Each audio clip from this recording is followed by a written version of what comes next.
COVID-19 ತಡೆಗೆ ಸಂಬಂಧಪಟ್ಟ ಹಾಗೆ ರಾಜ್ಯ ಸರ್ಕಾರ ಮಾಸ್ಕ್ ಮತ್ತು ಇತರ ವಸ್ತುಗಳ ಖರೀದಿಗೆ ಸಂಬಂಧಪಟ್ಟಂತೆ ನಡೆಸಿದೆ ಎನ್ನಲಾದ ಅವ್ಯವಹಾರಕ್ಕೆ ಸಂಬಂಧಿಸಿದಂತೆ ಜಂಟಿ ಸದನ ಸಮಿತಿ ರಚಿಸಿ ತನಿಖೆ ನಡೆಸಬೇಕು ಅಂತ ಮಂಗಳೂರು ವಿಧಾನಸಭಾ ಕ್ಷೇತ್ರದ ಶಾಸಕ ಯುಟಿ ಖಾದರ್ ಆಗ್ರಹ ಮಾಡಿದ್ದಾರೆ.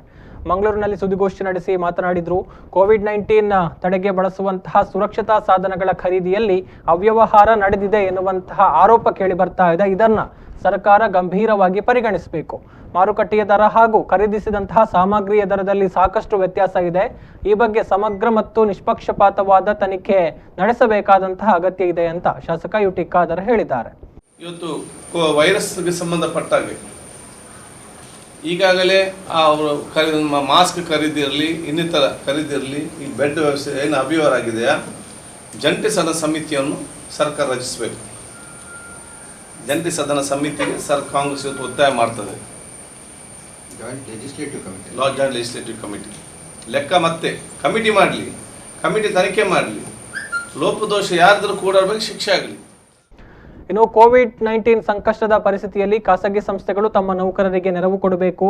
ಗ್ರಾಮೀಣ ಪ್ರದೇಶದಲ್ಲಿ ರಾಷ್ಟ್ರೀಯ ಉದ್ಯೋಗ ಖಾತರಿ ಯೋಜನೆ ಮೂಲಕ ಉದ್ಯೋಗ ಕೊಡಬೇಕು. ಆಶಾ ಕಾರ್ಯಕರ್ತೆಯರ ಸಮಸ್ಯೆಯ ಬಗ್ಗೆಯೂ ಕೂಡ ಸರ್ಕಾರ ಗಮನ ಹರಿಸಬೇಕು ಅಂತ ಖಾದರ್ ಆಗ್ರಹಿಸಿದ್ದಾರೆ. ಈ ಉದ್ಯೋಗ ಇರುವುದಿಲ್ಲ, ವಿಚಾರ ಇರುವುದಿಲ್ಲ. ಸೊ MNREGಯಲ್ಲಿ ಕೊಟ್ಟಿದ್ದಾರಲ್ಲ, ಎಷ್ಟು ವರ್ಕ್ ನೀವು ತಗೊಳ್ತೀರಿ, ಈ ಸಂದರ್ಭದಲ್ಲಿ ಎಷ್ಟು ಜನರಿಗೆ NREG ಮುಖಾಂತರ ಕೆಲಸ ಕೊಡ್ತೀರಿ, ಅದರ ಮುಖಾಂತರ ಎಷ್ಟು ಆರ್ಥಿಕ ಚಲನ ಆಗ್ತದೆ, ದುಡ್ಡು ಸರ್ಕಾರ ಎಷ್ಟಿದೆ, ಇದರೊಂದು ಬಹಳ ಸ್ಪಷ್ಟತೆ ಇವತ್ತು ಬೇಕು. ಇವತ್ತು ಗದ್ದೆಯಲ್ಲಿ ಕೆಲಸ ಮಾಡಲಿಕ್ಕೆ ಪರ್ಮಿಷನ್ ಇದೆ.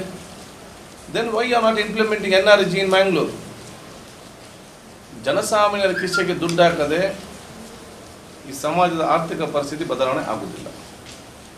ಜನಸಾಮಾನ್ಯ ಕಿಸೆಗೆ ದುಡ್ಡು ಬೀಳಬೇಕಾದ್ರೆ ಈಗ ಒಂದೇ ದಾರಿ, ಕಾಂಗ್ರೆಸ್ ಪ್ರಾರಂಭ ಮಾಡಿದಂಥ ನರೇಗಾ ಯೋಜನೆ. ಅದನ್ನು ಗ್ರಾಮೀಣ ಮಟ್ಟದಲ್ಲಿ ಇವತ್ತು ಕೇಂದ್ರ ಈಗಾಗಲೇ ಅದನ್ನು ಆದೇಶ ಮಾಡಿದೆ, ದುಡ್ಡು ಕೂಡ ಜಾಸ್ತಿ ಮಾಡಿದೆ, ಹೆಚ್ಚುವರಿ ದಿನವನ್ನು ಕೂಡ ಇವತ್ತು ಮಾಡಿದೆ. ಸಮರ್ಪಕ ಅನುಷ್ಠಾನ ಎಲ್ಲ ಜನರಿಗೆ ಕೆಲಸ ಕೊಡಲಿಲ್ಲ.